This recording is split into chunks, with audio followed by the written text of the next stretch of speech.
All right, so today we got some news on Ring of Honor. Now, this is my first time ever doing a news video on Ring of Honor or any other promotion outside of Impact, WWE, and AEW. So, this is my first news video on Ring of Honor. So, here we go. And it's pretty big. Ring of Honor is planning to go on a brief hiatus. Get this now out of my face. ROH announced to staff, talent, and fans today that they are looking to make changes to their business operations with a pivot to a new mission and strategy. Following the December 11th Final Battle pay-per-view in Baltimore, Ring of Honor will go on a hiatus as they take the first quarter of 2022 to work internally to reimagine the company, in quotation marks. There will be no live events during the first quarter of 2022, as the current plan is to return to Athens in April with the Supercard of Honor in Dallas, Texas during WrestleMania weekend in Dallas. ROH noted that they hope to return with a new fan-focused product and provide a unique experience for fans.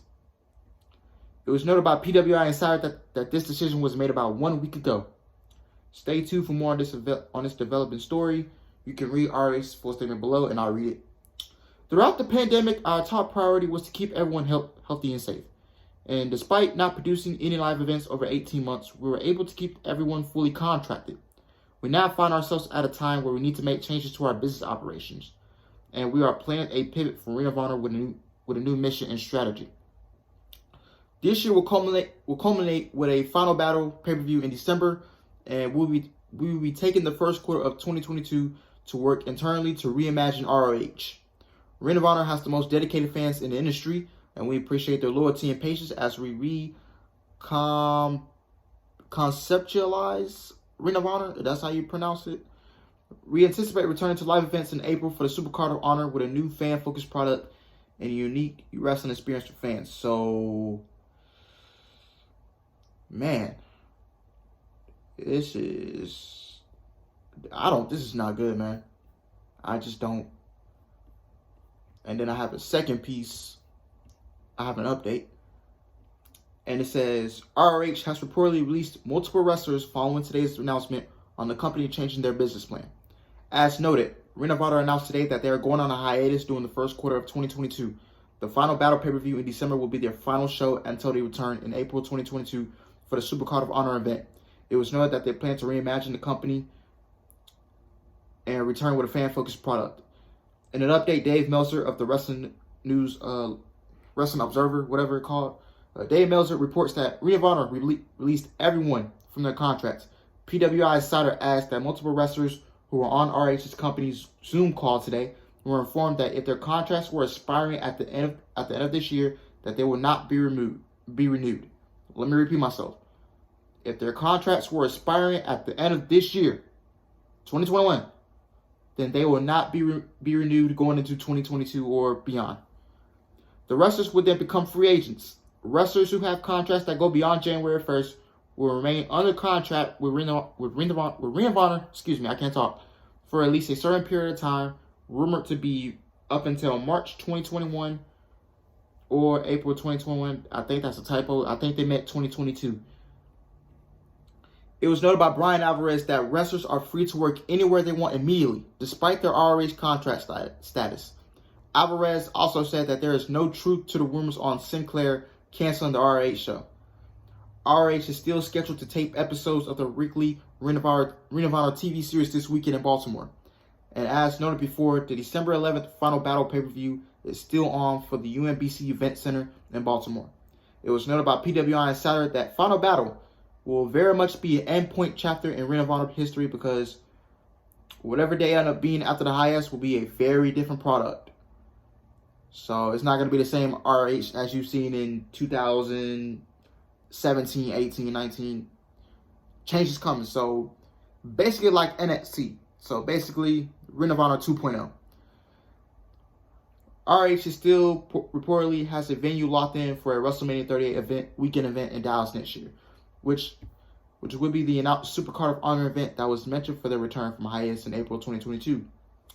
Regarding the future of the weekly Ring of Honor TV series, it was noted that the series will continue to air during the hiatus using a mix of archive footage and other content. So maybe they just pull out some old stuff from, maybe pull out some old Kevin Steen matches, Young Bucks, El Generico, whatever.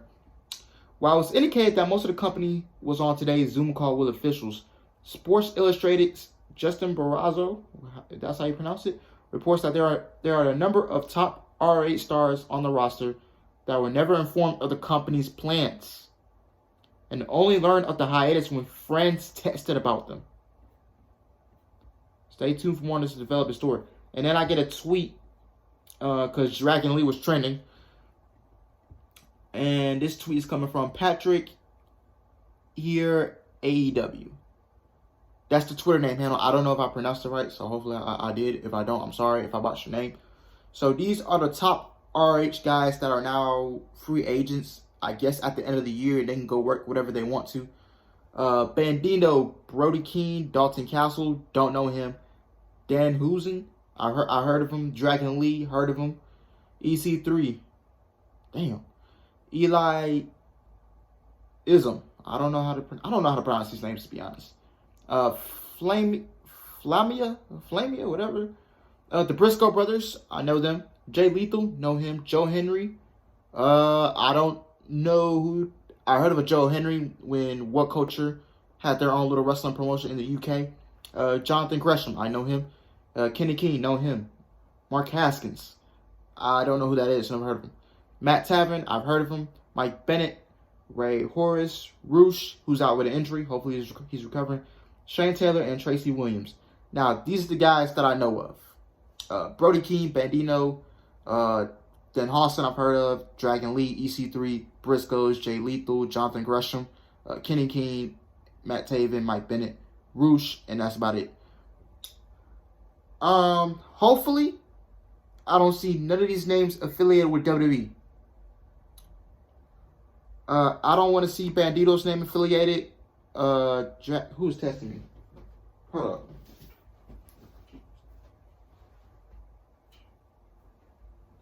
Guys, hold on real quick. Alright, sorry y'all. I'm back. Sorry about that. Now, Bandito, I don't know where any of these guys are going. I don't see none of them landing in WWE. I hope I don't see their name affiliated with WWE. I do not want to see Jonathan Gresham's name affiliated with that company, man. Jonathan Gresham, I could see him going to Impact because I believe, correct me if I'm wrong, he is married to Jordynne Grace.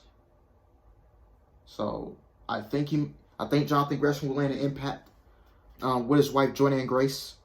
Brody King, I potentially see him going to AEW because he is tag team partners with Malachi Black and PWG, and they're the PWG tag team champions. So I can see him landing AEW with Malachi Black. Bandito, I don't know if he's close to Andrade. Dragon Lee, I know he was affiliated with Andrade, so he might go there with Andrade. Bandito, he might go up there with him. EC3, I can see EC3 going back to Impact Wrestling, to be honest. I think if EC3 goes to AEW, he'd be lost in the shuffle. But if EC3 goes back to Impact, I would love to see him go back to Impact, man. Briscoes, I can see them going to AEW. I think Briscoes and FTR, take my money, man. Briscoes and Santana and Ortiz, take my money. Briscoes and Young Bucks, take my money, man. Just take my money. Jay Lethal, I don't know, man. I just don't know where Jay Lethal's going. I can see him. I don't want to say because not everybody can go to AEW.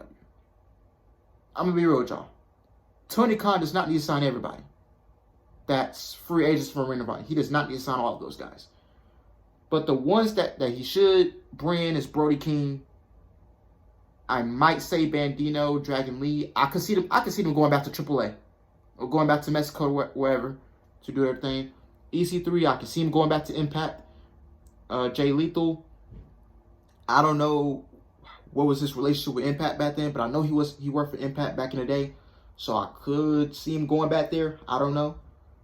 I don't know if he goes to AEW or WWE. I mean, not WWE. Take that out of my mouth. I don't know. I don't even know why would you want Jay Lethal in WWE. why would you want those guys in WWE? I don't know. Jay Lethal, I can see him.